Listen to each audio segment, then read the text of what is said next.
Hey everyone, and welcome to another episode of Million Dollar Media. I am your host, Max Kellerhals, and with me today. And Okay. bad. Sorry, you go on. You do your No, no, spiel. no, no. Since you already jumped on my line, go right ahead. And I'm Joelle Rapp. And today we are going to be talking about Dune Part 1. It was theatrically released as just Dune, but I'm calling it Part 1 just to make it easier for us during this review because at the moment of recording, Dune 2 is just released. I have seen it, Joelle has not.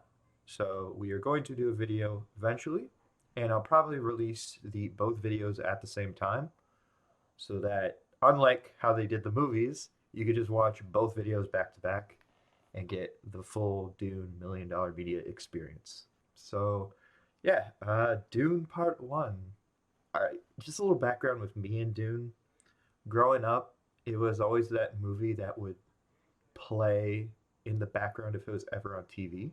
So sometimes, like, I would come downstairs and I'd see my dad watching a scene from the original 1984 David Lynch Dune where it's just a bunch of people in a room talking, and I had no idea what was going on.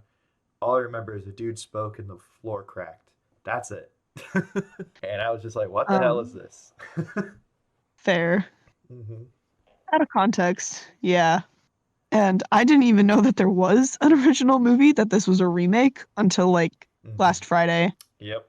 Because The I grew up knowing it as like the classic sci-fi book. book saga. Yeah. Yeah. I knew it was a book because, like, a fan of Star Wars and all different kinds of sci-fi, it was the book that every sci-fi person would go to and be like, "Oh yeah, Dune inspired me."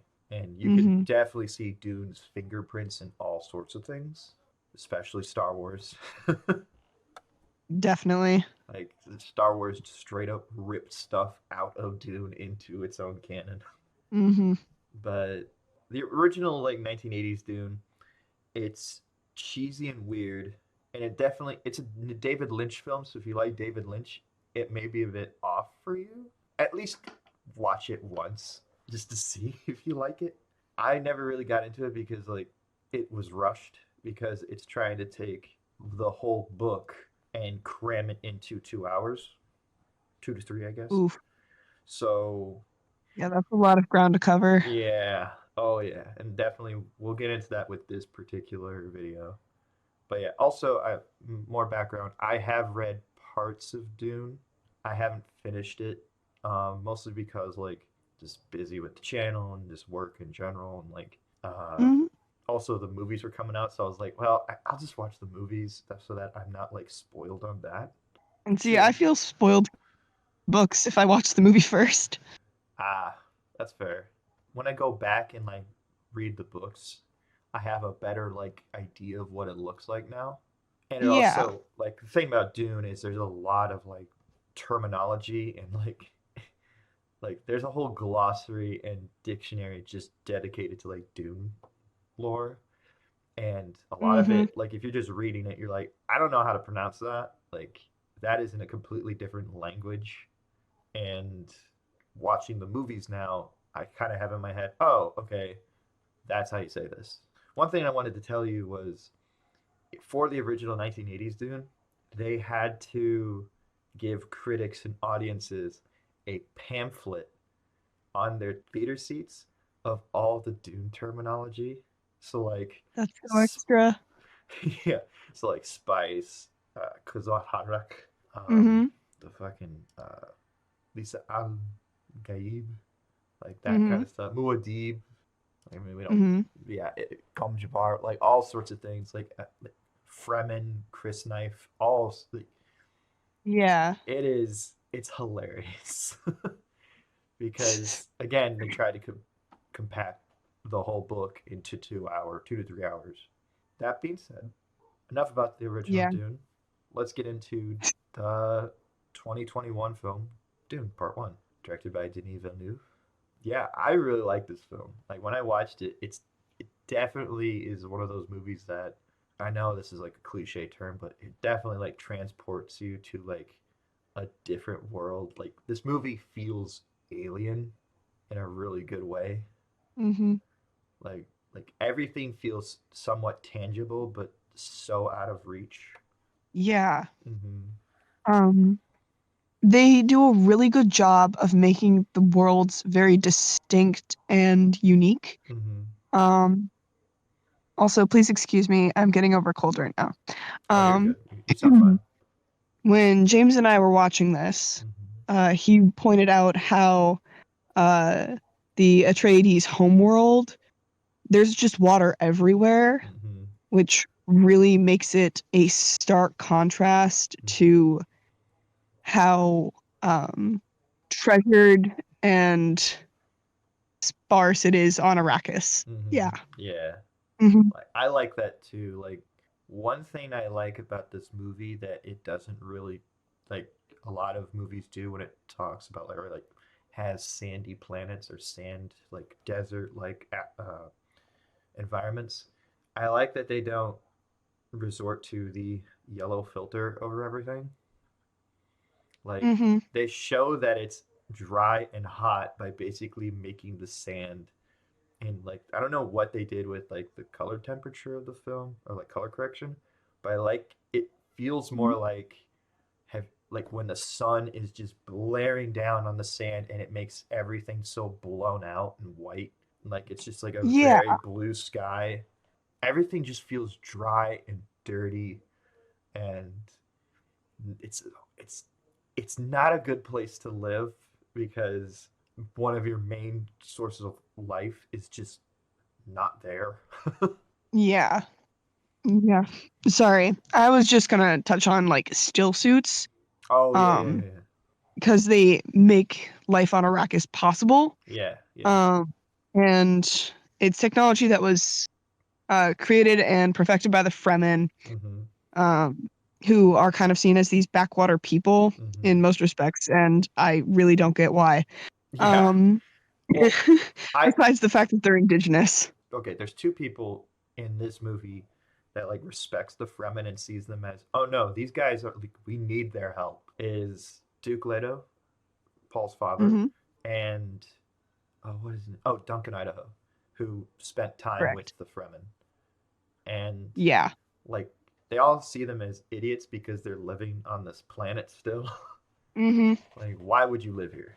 You can interpret that idea of, well, actually, you know what? Like, we could get into it a little bit. It's like this is ultimately like a colonization story in a way, Hmm. and we'll get into that in a little bit. But what about like the still suits did you want to bring up still? Because I just like the way they look in the film. It's a great way to like realize it. Yeah, no, that was kind of where I was going with it, Oh, was okay. that they did a really good job of making it not look cheap, if that Yeah. makes any sense. Mm-hmm. Because it's really easy to make something like that just Mm-hmm. completely blown out of proportion, rubbery, Mm-hmm. uh, I don't know how Mm-hmm. to describe it, cartoony in a way. The original Um, 1980s Dune, then. yeah, Oh yeah, the still suits look like something they bought out of like a sports store. great. Yeah, Looking but forward to that. I like the still suits. I also like in this version that they add like robes and like threads and different pieces of cloth to their suit, and it Hmm. makes it more look more like like okay, yeah, these people are braving the elements, so they need something that's going to cover all their skin and cover their face from Hmm. sand and such. Like there's just I like those little details and elements, and it makes it just more than just a bunch of people wearing black leather in a sand. Yeah, Yeah. definitely. Um. I mean, we talked about aesthetics, but aesthetics only mean so much when you don't really care about like the characters. So, what did you think of our Hmm. most of the characters in the film? Like for me, I like all the characters in the film because they don't seem too unrealistic and not too Hmm. caricature Yeah. like especially like Jason Momoa. Like I just saw the recent Aquaman, and he's just going all out crazy. But in this, I Hmm. like his very like he's still a fun character, but he's not like screaming like whoa, like a total dude bro like he usually does in movies. I like his like he's a warrior through and through. So he Hmm. will do like battle cries and stuff, but he's not gonna like get drunk and start fighting people. Uh, I feel like canonically Duncan Idaho would do that actually. Not in To be this fair, not in this film though. not in this film, from what we Yeah. see. Yeah. Um, yeah, no, Duncan's a G. To Mm-hmm. be completely honest with you, For real. um, I really did like Jason Momoa's performance in this. Mm-hmm. It's weird to think that he's in this. Like I just Yeah, like he, and he's like not even one of the title characters. no, yeah, he's just a character. Like I like that he Yeah. can like just play a side character. I mean, there's a lot of actors in this film that are like that, like Josh Brolin. I mean, you were about to talk about Oscar Isaac. I'll let you talk about him, but like yeah, there's just a lot of big name actors that are in this that are playing these like Mhm. supporting roles, and they all bring it in this film. Like you can really tell that they were like, we like this source material and we're gonna bring our all to it. Yeah. Sorry, you're talking Um, about Duke Leto. oh yeah. Oscar Isaac did a phenomenal Duke Leto. I agree. Um, in this entire saga is kind of set up as like kind of a pinnacle of honor and stuff. Mm-hmm. Um, Paul's moral but compass.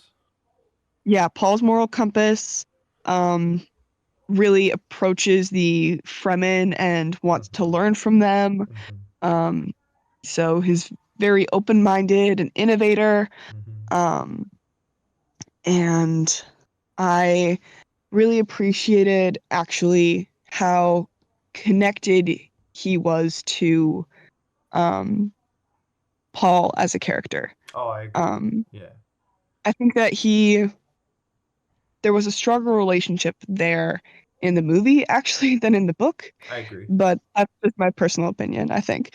But Well, I feel yeah. like through the movie, the actor can kind of bring a little like the voice.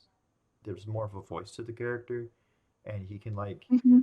bring this like fatherly, warm charm that is needed because ironically enough, the more like aggressive you should do this side of his family comes from his mom. Like Hmm. his dad is more just like, look. I mean, one of my favorite lines in the film is just like, look, whatever you do, you always be whatever I needed you to be, my son. Like he will still like he loves Paul. Like he wants to make sure that this his son grows up to be the best that he could possibly be. Exactly. And like He just really wants Paul to reach his potential. yeah, and yeah. Sorry. Um, Yeah, yeah, but no, I definitely agree. like talk about act like I mean we talked about the I mean I brought up the mom, but like talk about actors that just completely bring it in this movie. Holy shit, Rebecca Ferguson. Yes, Like absolutely. you don't like in a lot of like fantasy and sci-fi movies, you barely ever get to see the mom do anything interesting. Jessica is the most interesting character to me, I but definitely agree.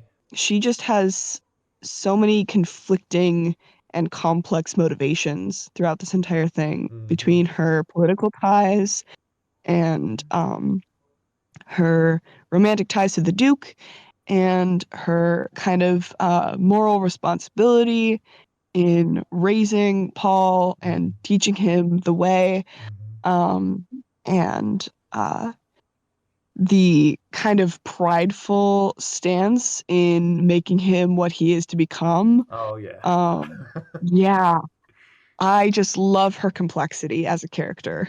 I do too, especially in this film. I love the way that Hmm. she's like, I've put my son in this situation, and I am worried. Like again, both parents want him to become the best he could possibly be. The Duke just wants the best, like possible leader to take over his legacy and like be carry on the Atreides name. His mom wants him to become pretty much the Messiah, Yeah, and no she, pressure though. yeah, and yeah, exactly. It's just like, and she just forced that on him.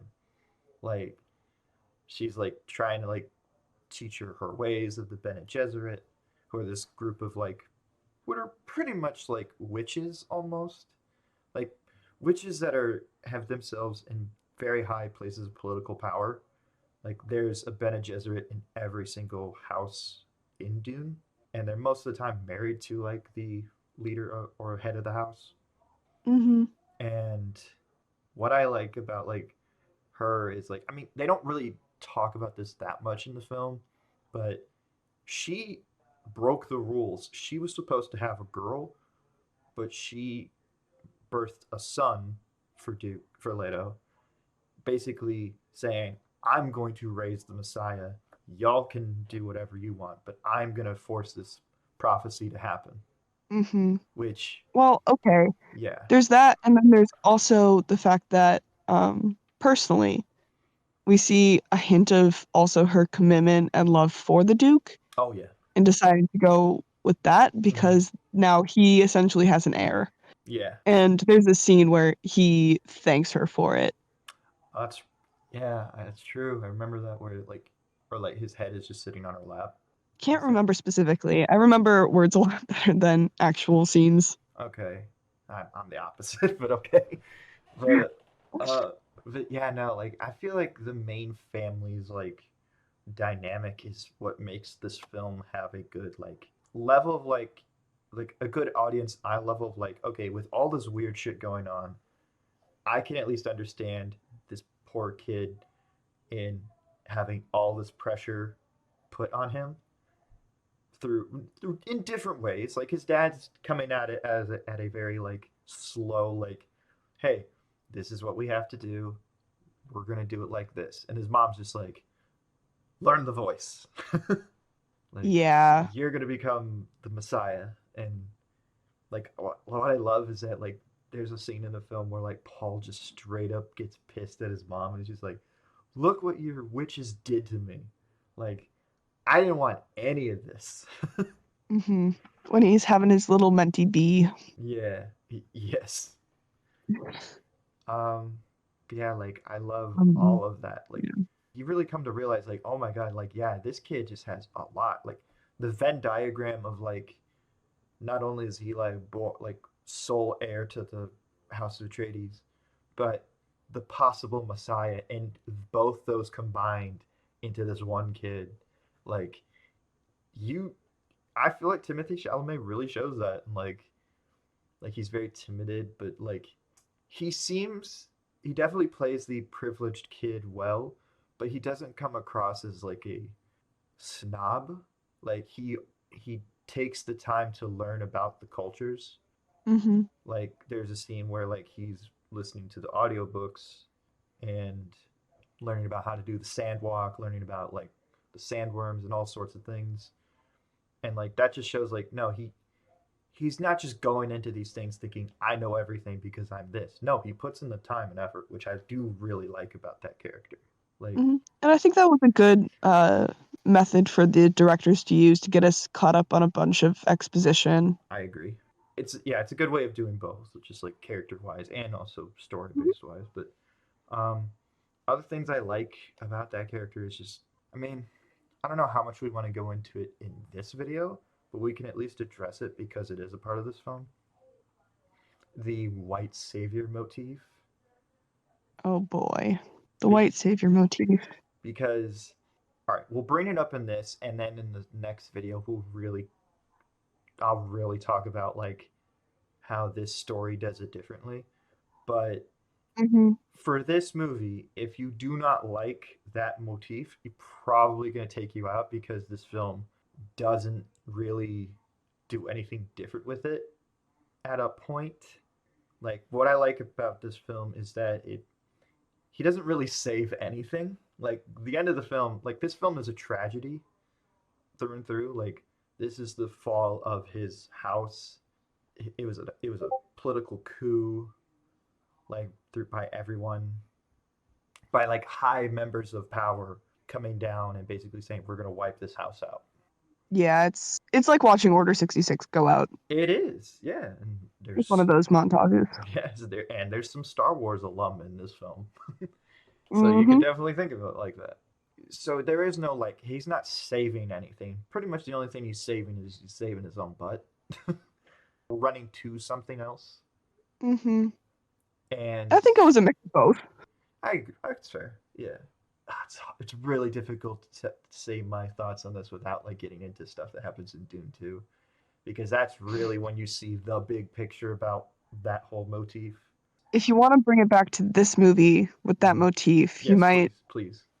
bring it back to the politics with Dr. Kynes. Oh yeah, Um, yeah, yeah, yeah. yeah, Who? because Yeah. Arrakis is a super valuable planet, Yes. um, but it's super hostile to life.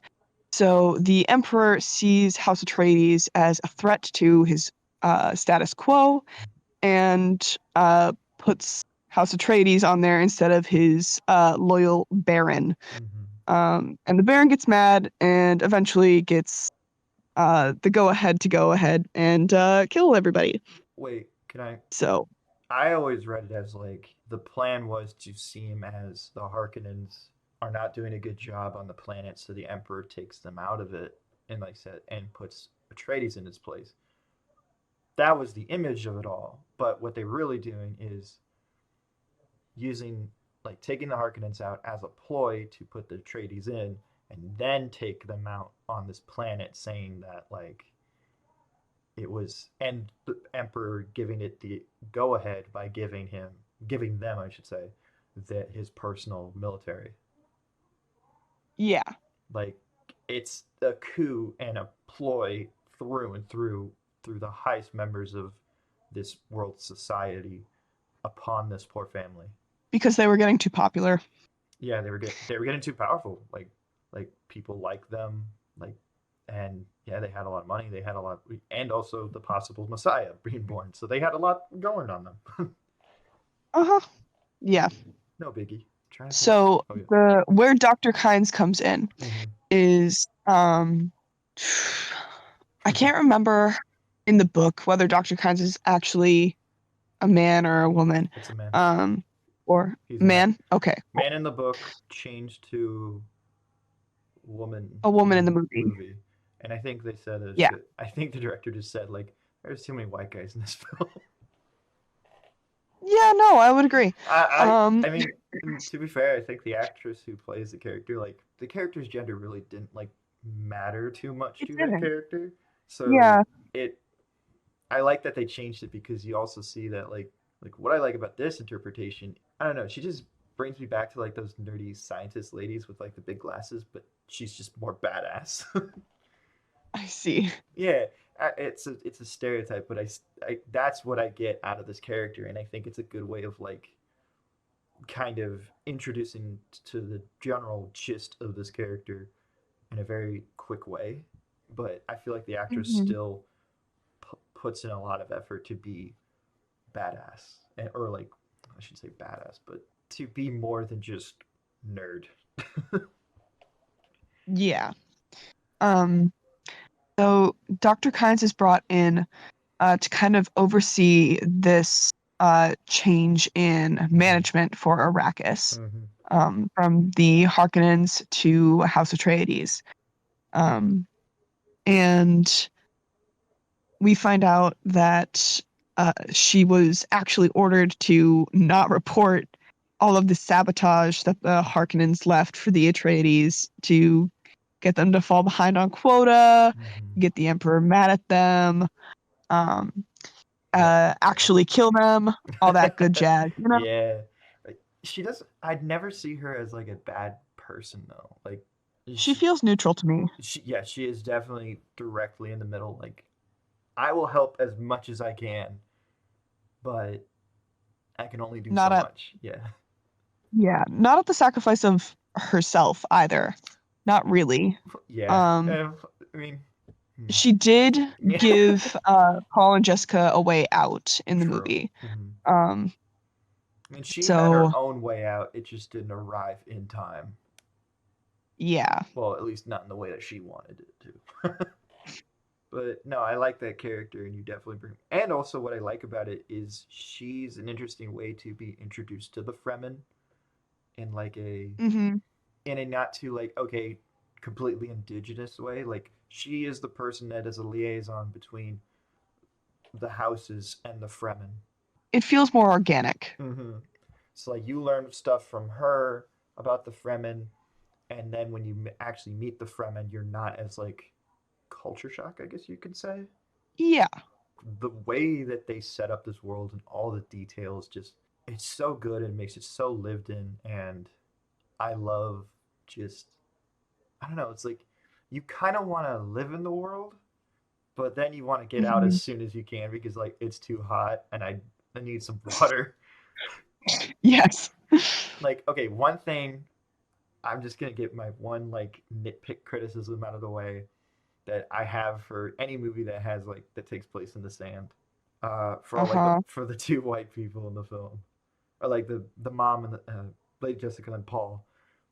How the Uh-huh. fuck are they not burnt? Yeah. Like No, they're I would agree. they're Especially when he went outside uh-huh. for a walk without anything like covering his face or Yeah. something. There is nothing to protect him. Like there is no like cloud in the sky. It is just pure sun. And these are pasty people, man. They would have gotten skin cancer in like 5 seconds I flat. I agree, and like that's just my like that is my nitpick thing that I can always be like, well, it's a movie, you gotta like get past all that stuff. Like, okay, maybe they have super sunscreen or they're genetically like they got rid of cancer. I don't know. I don't know. Or they got a gene altered in their system to produce their own sunscreen, kind of like coral. That could be Sure, interesting. sure. But anyway, They're walking um, coral. walking coral. We're adding a the Dune lore is so deep. We're adding some 60 years after it was made. Listen, I think that the authors would approve. Oh, I agree. Um, But yeah, that's just uh, my one thing. Like, I just would expect, like, or at least acknowledge, like, for how realistic this world is. Why aren't some of these people like red? mhm. Yeah, or at Like, least from like windburn. yeah, or something like that. Like, because I don't know. Like, I don't tan personally. Like, I've got too much Irish in my blood. I can't like go outside for more than like a couple minutes sometimes without having sunscreen on because I will just get hit by the UVs and I'll just at least maybe have a light bit of red. I just don't get how like his face isn't like his skin isn't like peeling off from like all the dead skin cells. Insert ginger joke here. Mm-hmm. I would not want to go out there. I Mm-hmm. kind of want to see like a dermatologist take on Dune. Oh my god, yes! Like those little Vice videos where it's just like psychologist reacts to Batman villains. Yeah, exactly. One of those. Like Dermatologist react to Timothy Chalamet going outside in blazing suns. in the desert. Uh-huh. Because you're not getting any moisture. Like, well, actually, no, the still suits, but like I don't know. Maybe the still suits do something, The but still suits keep in your water. yeah, but yeah, that's right. But I don't know. I'm just worried about the skin, man. Yeah. No, that's fair. Especially, yeah, well, yeah. But that is just my one thing. Like, I mean, sometimes they kind of address it by like having the head turbans and wrappings around their head. Like that Hmm. makes more sense. But then there's sometimes where like there's nothing protecting him. He's just walking out within this with nothing on. Yeah, like the scene with the palm trees. Yeah. By the way, I really like that scene. Just the idea of like that one guy watering these trees. Like, why are you watering trees? Hmm. I just like little I scenes like that. That's yeah, really cool. that is such an important piece of lore, Mm-hmm. because we have that scene of the Atreides and the worker faithfully watering these trees, Mm-hmm. that would, by some standards, be of much more use keeping other people alive, Mm-hmm. because each one of those trees, I think it was, drinks the amount of like 20 men per day, Mm-hmm. and there are like 5 trees, Mm-hmm. or it might be flipped. I think Anyways, it's six. um, But yeah, I get the okay. yeah, yeah, yeah. Anyways, yeah, the equivalent of like 100 lives affected per day because they choose to water these trees, because they're a sign of hope, Mm-hmm. for what Arrakis can be in the future, And is just was. yeah. And then we get the scene in the fall Mm-hmm. of House Oh yeah, Atreides yeah, where they're burning in the background. yeah. That made me that made me go, aw, like more Yeah. than like most of the things that were going on because I was just like, oh man, like that poor dude put a lot of effort into those trees, Mhm. and to think that like they managed to withstand the Harkonnen rule as well beforehand.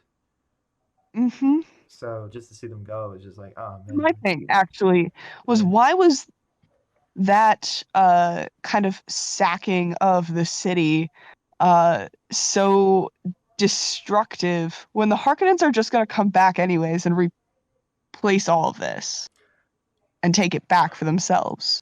that is a really good question. I don't know what happens It when just didn't like make sense to me. yeah, I don't know what happens when like a new family or house comes into a place. Do they like repopulate the city? No, I wouldn't imagine no, but like because like we see that scene where they're getting off the spaceship and there's that crowd outside. yeah, yeah, yeah. And I think it's Duncan Hmm. that makes the comment that this is a leftover habit from the Harkonnen rule. It's not out of like showing respect or excitement about the Atreides specifically being there. Yeah. Well, I think they also bring up the Bene Gesserits did that as well because they talk about how the Bene Gesserits are basically like planting religions into cultures and having them believe in a messiah so that they whenever they make one they can rule over these people. So I think Mm-hmm. maybe Paul comments on it as just like, or no wait, like Jessica says like, oh okay, I can see the Bene Gesserit's work here because you see like some Yeah. people bowing to them and saying like Lisa Nagaib, like Mm-hmm. in reference to Paul, like, Yeah. and I like that. Like I don't know, like man, there's so much I want to talk about, but The manipulation of populations. yes, Mm-hmm. yes, From multiple sources and and using yeah. religion to do it as well. The film touches on it in It's this, but I'll spoil this one thing for Dune 2. Really goes into it in Dune 2. good Yeah. because that keeps in time with the book because you hit book 3 and Mm-hmm. it is so much about religion and fulfilling all of these pieces of the prophecy and rising up into um, becoming Muad'Dib. Oh no, oh Modib. no, Muad'Dib is that's a different thing. The Fremen call it Lisa al Ghalib, and the Bene Gesserits call it the Kuzwat Harak. I am definitely Yeah, butchering a lot of these terms, but give me a break. I feel like he was becoming more of the Kwisatz Haderach at the Mm-hmm. beginning of the book. Yes, I am also butchering it. It's okay. It really feels like in the book, at least, it's very much focused on him figuring out what it means to be the Kwisatz Haderach, um, and the later part of the book is him becoming more of the Fremen Mm-hmm. uh, Messiah, pretty prophet, much. I Yeah. guess. Yeah. There was this one part in Dune Part 1 that I just loved. Um, when they come out of the tent after the sandstorm Mm-hmm. and we see the mouse. Oh Um, yeah, yeah, yeah, yeah, and, yeah. and we see it like take the sweat from like its head and use it to like cool itself down. Mm-hmm. Um, because that was something that the Fremen learned from it. Mm-hmm. Um, and then uh, Paul comes and sees the mouse. Mm-hmm. Um, Yeah. but obviously, he doesn't know that Yeah. the Fremen term for it No. Yeah. is the name that he's going to give himself. Yeah. Like. Oh So yeah. That's a good scene in the next film. it's so good. Yeah. I freaked out when I saw that and I realized what was happening. At first, I was like, "Oh, cute mouse," and then I was like, "Wait a second here." Yeah. Like. Hmm. I like that stuff. It's kind of like just a quick little like nature documentary thrown into this film, Yeah, but not in a way. definitely. But not in a way that like takes you out. It's more just like it's just more showing like how harsh this world is. It feels like an aside. Yes, yes, Like like a it's little still cherry. building up the story. Yeah, Yeah. yeah. Just a Um, little treat, you yeah, know? yeah, a little spicy treat. Uh-huh. I mean, one thing I kind of want to touch on that I guess is also a little bit of a nitpick, and I've seen some people comment on it. I have no problems with the logistics of why they use swords. That is not my problem. Like they explain, like, okay, you can't use guns because the guns, when they hit these shields that these people have, like it explodes and causes like an atomic bomb, pretty much. So you can't do that, and you can't like have these shields be completely like impenetrable because you need to breathe and air is slow moving, so you need slow moving things to go in. My Mm-hmm. problem is I don't think the film does a good job in, how do I say this, in like communicating the idea of the slow moving blade, Yeah, because that's fair. I just feel like it's just a bunch of like hit him until it goes red and then get through. Like it feels more like Yeah. video game logic in that sense instead of like get in close, slow down your blade, and then slice or stab. Uh-huh. Like I just feel like it's just a bunch of people hitting each other until they until they get killed. Yeah. Not to say that the choreography is bad. I just don't think it does a good Yeah. job explaining that. Mm-hmm. Like this, It especially feels this. more like persistence. Yes, yeah. It's like especially in the scene where sadly Duncan Idaho dies, and like you can't really tell like okay what was it that did him in, like was his shield giving up, he all of a sudden just gets stabbed, you're like okay, I mean sad he's gone but like how'd he get, I don't know, it's just a weird like choreography thing that like I have a problem with. Something I really liked about how they portrayed the shields was making it a very physical device that we can actually see. And then I liked how they made it kind of a visual flash because at least reading the book for me, I couldn't really picture it, um, and how it would work to um, be used in a fight and alter how Paul has to learn to fight with oh what's his face, Gunnan. Gurney. His training with Gurney Mm-hmm. was a fantastic scene. I loved it, yeah. Um, yeah, how focused Gurney is on making sure that Paul is prepared for what's coming, and how that inadvertently also prepares him for his fight at the end with Jameis. Yeah, Because none of the Fremen thought that he had a shot. no, that's what I do like about this, they're like white boy, let's see what he could do. Like Cheney's just like, Jameis is a good fighter. He'll make it quick. Yeah, yeah, like all right, let's get this over with, we need the let's get his water so we can move on from it. Hmm. But Yeah. I mean, the only person, and we'll get more of this in the next movie, but the only person that kind of had like, let's give him a shot, was Stilgar.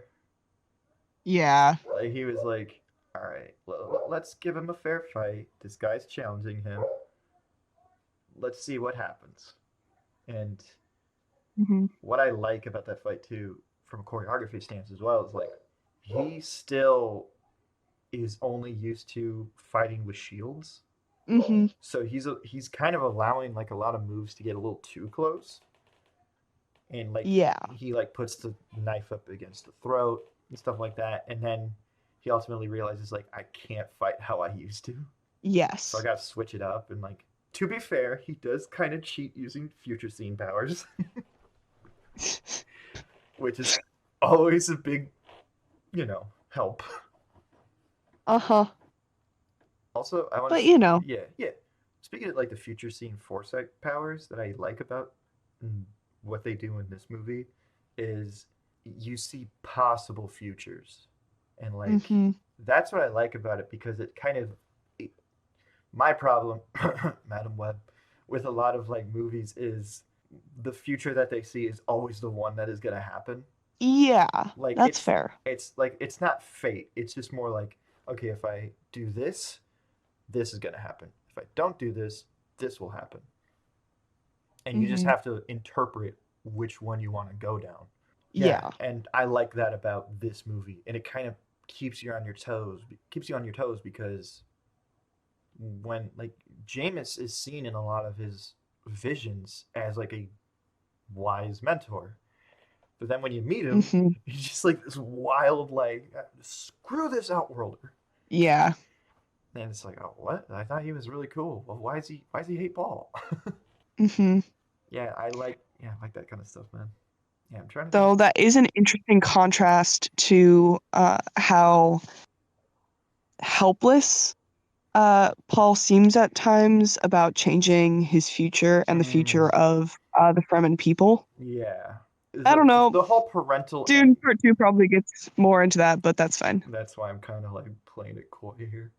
But the whole familiar angle of it is more just like these two things that he's supposed to become, and he can't. He literally is like just set in stone. This is what he has to do. He can't move any way out of it, Mhm. and I feel like that can be a very relatable thing to a lot of kids as well, or a lot of people. Just like these parental figures putting all this pressure on you into doing this one thing or Mhm. yeah, it can relate to a lot of people. So I'm trying to find ways to like it's just many ways how like Dune is much more than just this weird trippy sci-fi. It still has a lot Yeah. of like very human elements that you can relate to. It's just that you gotta pay attention. Like Mhm. this is not a movie for people who turn their brain off. Like you gotta sit down, watch. You're gonna enjoy it if you can just accept the weird stuff. Yeah. So, speaking of the weird stuff, Oh, please. at least in Dune Part 1, Mm-hmm. um, spice has a huge economic impact and Yeah. thus political impact. Mm-hmm. What they don't get too deep into is the kind of mystical and spiritual element of it. Yeah. And I'm hoping that we see more of that in Dune Part 2, but Max is going to try and play it off cool, even if there is a lot of that. Um, No comment.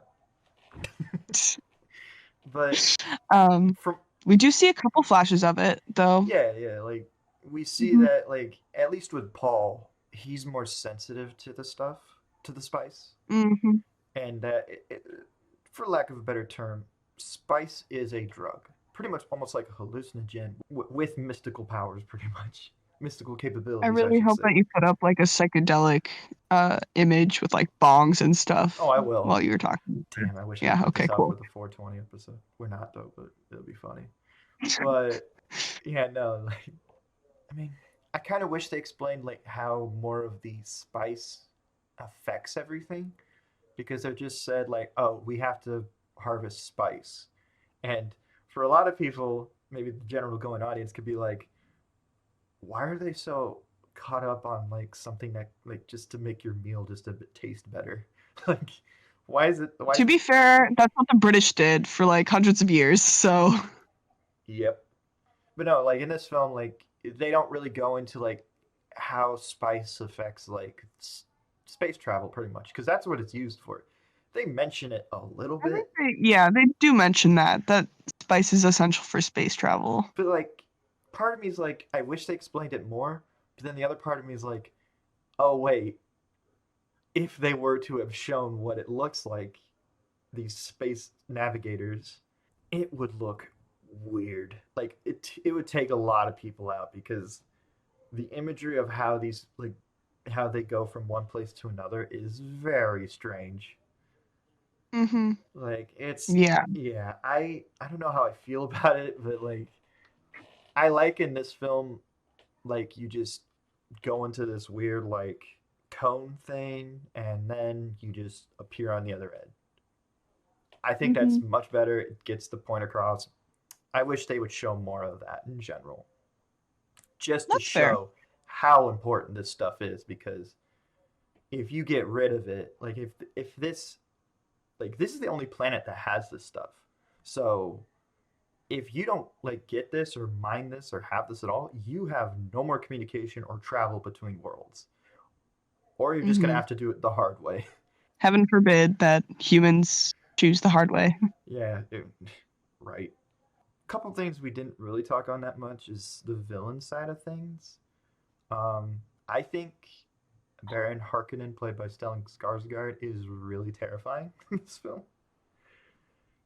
That's And, fair. and he's terrifying, but he's also like, how is this fat guy who cannot move at all this terrifying?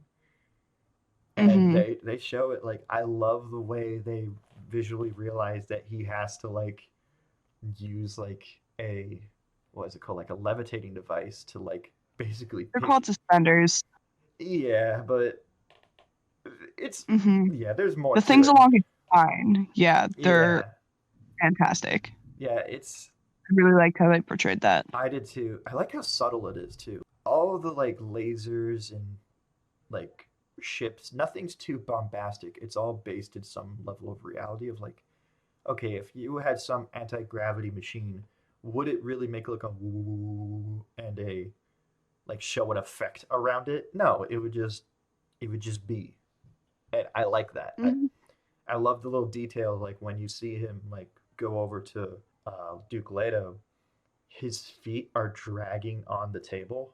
Hmm. Like he just doesn't need them. He just has this thing. He can just use his arms, but that's it. It reminds me of Wally. Yeah, yeah, very much. Great way to put it. Uh-huh. um, But yeah, yeah, like I don't know. I love that visual realization. I like Dave Bautista in the little bit you get to see him in the first film. He definitely has a presence. yeah, I don't know if I like him for the Baron's nephew, but I guess. Well, In the first movie, I do definitely, but there's a lot in the book that I'm just like, I don't know how they're gonna do that, but which? I'll accept it. Well, hold on. There's two. He has two nephews. You know that, right? Yes. So he plays the first one, that the one that's in Gotcha. the second nephew, which I'm assuming you're talking about, Fade, Rafa. Mm-hmm. Yeah, he's played by someone different in the second film. Gotcha. Okay. But yeah, speaking of the villain elements too, is I love the Sardu car, Yeah. like this weird zealot soldier race Mm-hmm. that is just like these guys are only born Oh, to do this. yeah. And Yeah. That's fair. I think my favorite meme to come out of this movie, and yeah, I know, but is the Sardu car chant. Mm-hmm. It's just, Definitely.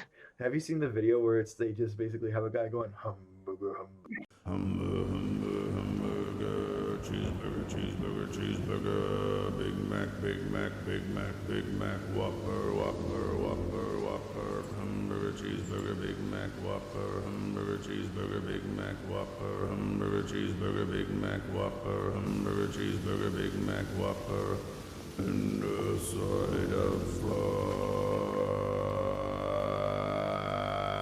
fries. It I is think I have it come is across that so one. funny. So good. And every time I see that guy like do his chant, I'm always thinking that, and I just start cracking up. The I love starter how car. much of their culture that they're able to put into such a short amount of time. Oh yeah, I mean, and the imagery of that too. Holy shit! Like, there's like flayed bodies, like on the ground, like in ritualistic like Aztec ways, and like the blood flowing through the water and raining down. Like, keep in mind, Mm-hmm. PG-13. Mm-hmm. Like I'm like, Yeah. especially in the second film, I don't know how they got away with PG-13, but this film, especially in that scene, I guess like you don't really see the bodies, and it's blood mixed with water, so it's like, well, it's not the thing. Mm-hmm. But yeah, like, But it's enough to give you the idea. mm-hmm.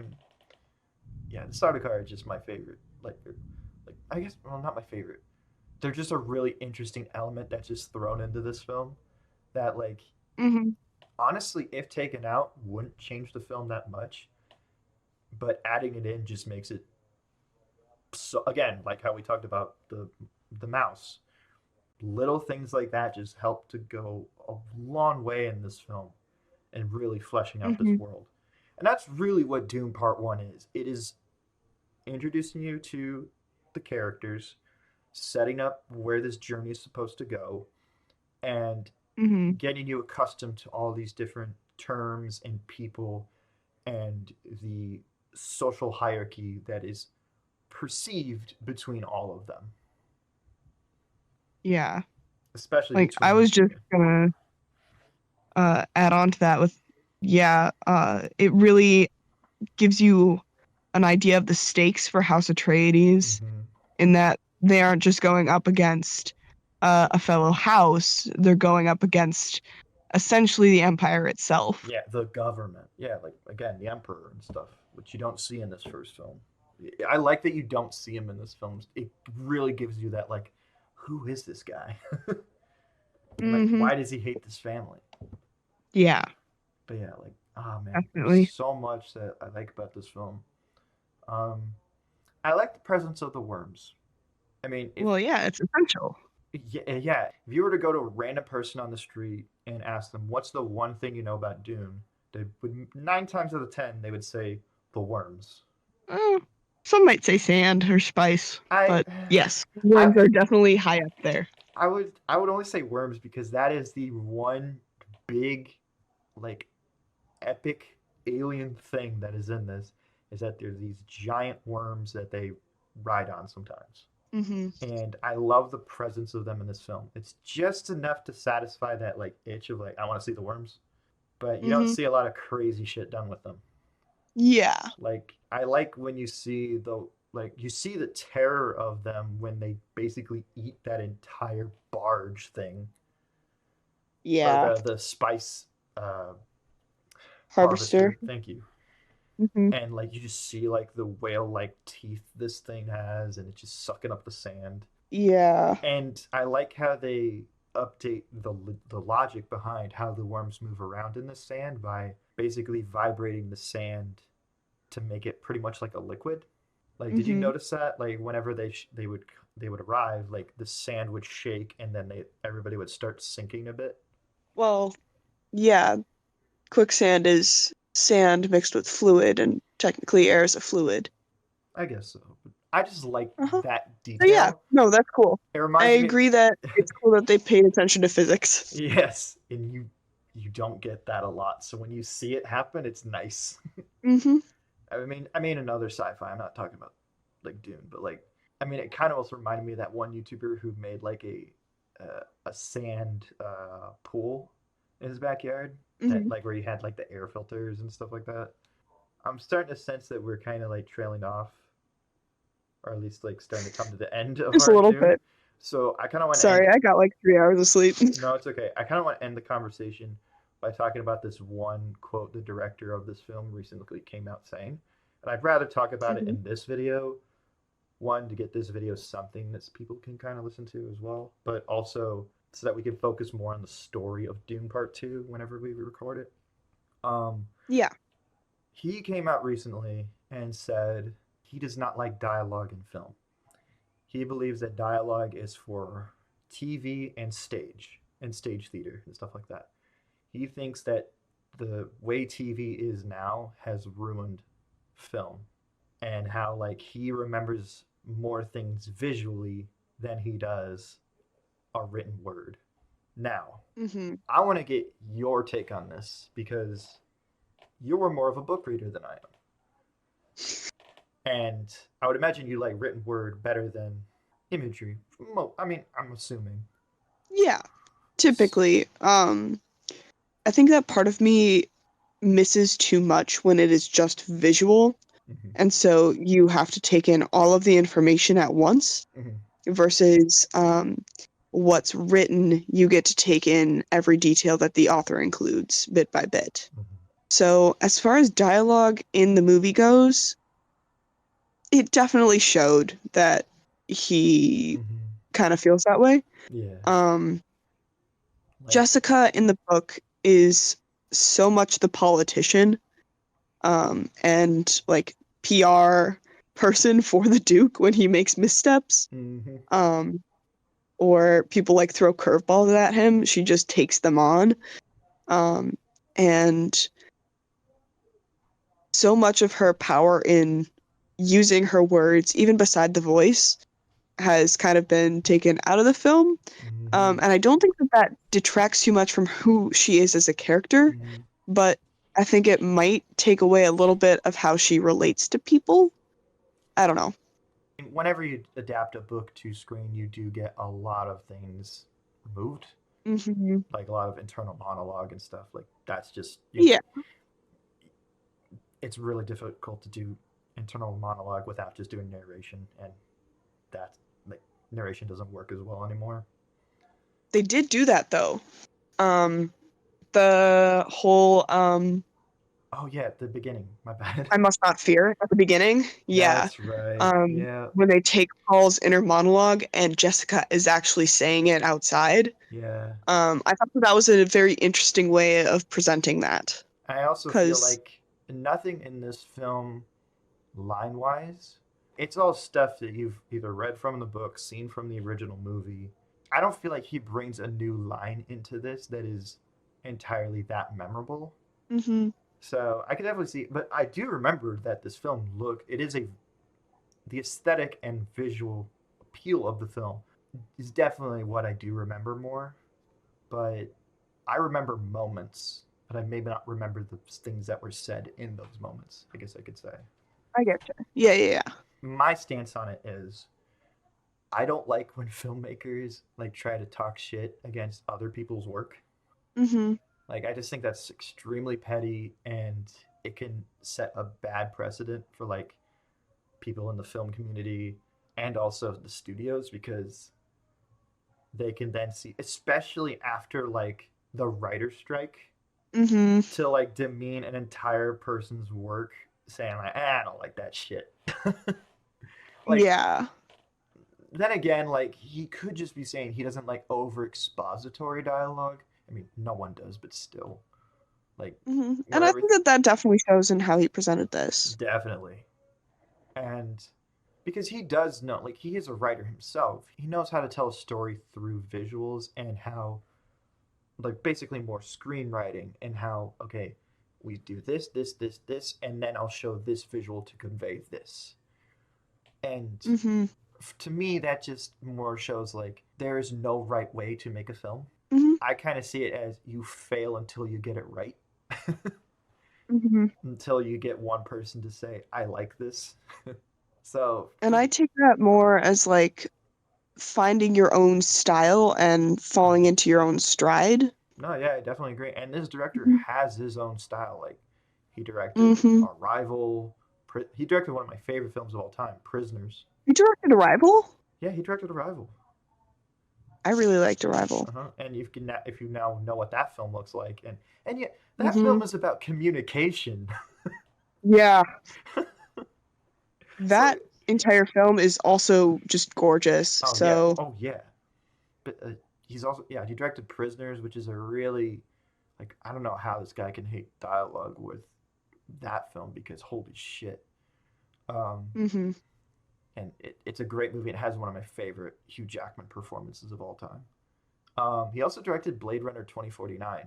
I've been meaning to watch that. I haven't gotten around to it yet. It is a weirdly enough a very aesthetically pleasing film, hmm but it's also very like I've seen a lot of like I don't know if you have like sad core videos that use this uses a lot of imagery from that film because the overall feeling of that film is just this really like you're alone, like very beautiful, vast open spaces, but you're just one person, so you don't really get to enjoy it with anybody, which Mm-hmm. really gets into the character, into the mind of the character. So, what was that? There was a Russian show on Netflix that had Oh, androids. ooh, Um, God, I don't know. I don't watch a lot of Russian stuff, but Better Than Us. That's what it's called. ah, never heard of Yes. it. But Okay. okay, Yeah, but it's cutting edge robot technology, terrorism, oh, uh, mega corporations. you had me at Um, terrorism. excellent. Dexter, Anything Dexter. else that you want to cover in this video? Nah, that's pretty much it. Like, yeah, Yeah. I really like the film. Please stay tuned for our Dune Part Two review. We will review it. We'll probably also get Yen in here because it's going to be a very different like take because we're both fans of Dune and we know a lot about the lore. So to get someone who that movie was their first time will be really interesting. I really want to pick pick brains Yen apart.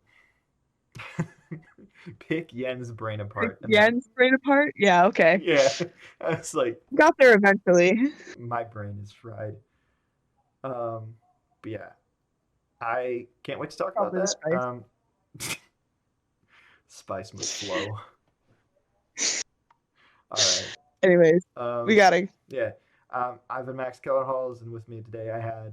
Joelle Rap. Mm-hmm. Please like, subscribe, and share. Follow us on our Patreon and all our other social medias, including Spotify. Spotify, Instagram. And yeah, that's all I got to say. Goodbye.